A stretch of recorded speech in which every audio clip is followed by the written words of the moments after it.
by the time we get to the 5th century in Athens, people have kind of given up on humans being able to know truth. So they become agnostic about the truth. And hence we get the term skeptic, which we still use that word today, right?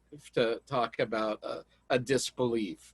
And so skepticism was alive and well in 5th century Athens, along with another group called the Cynics. So the skeptics and cynics were actually different schools of philosophy. Important distinction, the Greeks aren't making it quite yet, but we're going to get there, the difference between knowing something and believing something.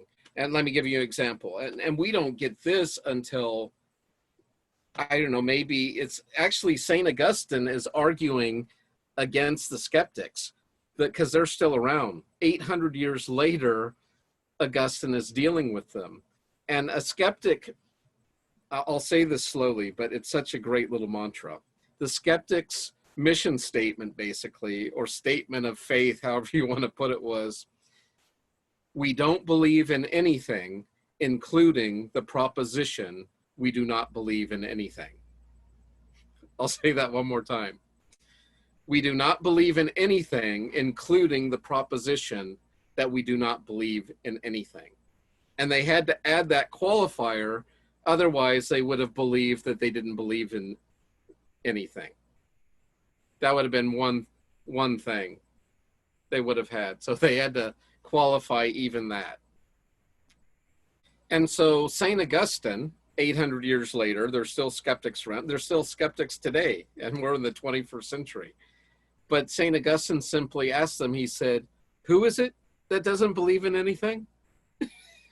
And if they said, me, Bob, I don't believe in anything, he'd say, well, Bob, you at least believe there's a Bob. So that's one thing. And then by the time we get to Descartes, right, he has his cogito ergo sum, I think, therefore I am. And he realized whether he was thinking clearly or being deceived in his head, there was still a him that was thinking. Whether he was thinking correctly or incorrectly, there was still a him.